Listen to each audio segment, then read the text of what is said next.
So I said, no, you're welcome, sir. So I took the half a dozen. Mr. and Mrs. Beer, Mr. and Mrs. Daniels, and the Argentinian couple. When we reach the masjid, I said, please take off your shoes. I know it's an inconvenience we are causing the people, but it has to be done. So I said, do you know why you're taking off your shoes, sir? He says, no. I said, you remember when Moses was on Mount Sinai, God spoke to him and he said, draw not nigh hither, put off thy shoes from off thy feet, for the place whereon thou standest is holy ground. Of course, if they were Afrikaners, I would have said, en hy sê, moenie nader kom nie, trek jou skoene van jou voete af, want die plek waar jy opstaan is heilige grond.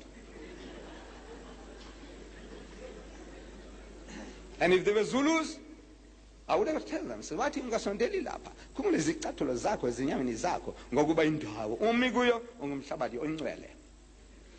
I tell you, there is no better way of explaining than from his own book of authority.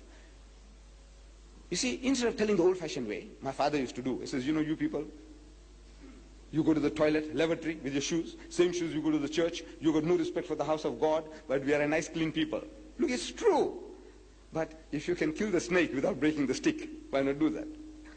Show him, this is from your book, sir, and we are honoring those commandments. I said, before we go in to pray, we make ablution, wudu, you say abdas. I says, you know, sir, there are 3 good reasons why we do that. Number 1, purely from the hygienic point of view, I says, no one is going to find fault with a person who washes himself 5 times a day. It's a good hygienic practice. And they all nod their heads. Whether Jews or Christians, they all nod their heads. It's a good hygienic practice. Number 2, I say it serves certain psychological purpose, meaning it prepares the man mentally for prayer.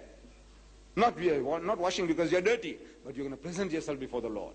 And number 3, I said this is also another commandment given by God Almighty to the holy prophet Moses.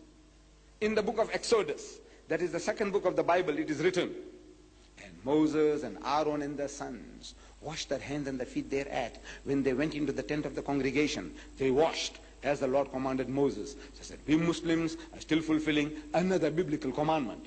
Though we haven't got the label of a Jew, nor yet that of a Christian, yet in all humility we claim that we are more Jewish than the Jews and more Christians than the Christians. In this, that we are trying to follow in the footsteps of the prophets.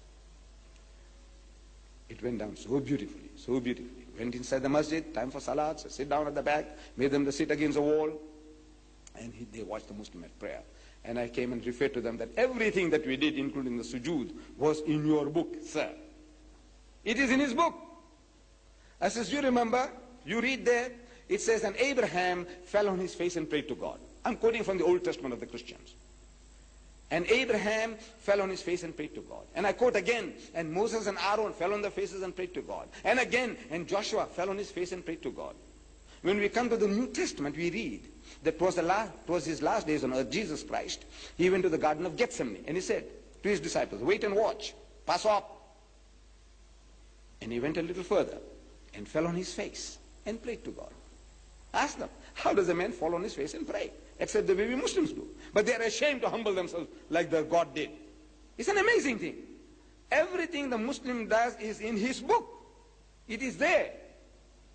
But he, poor man, he doesn't know. He's reading, but he doesn't understand. We understand, but we don't explain.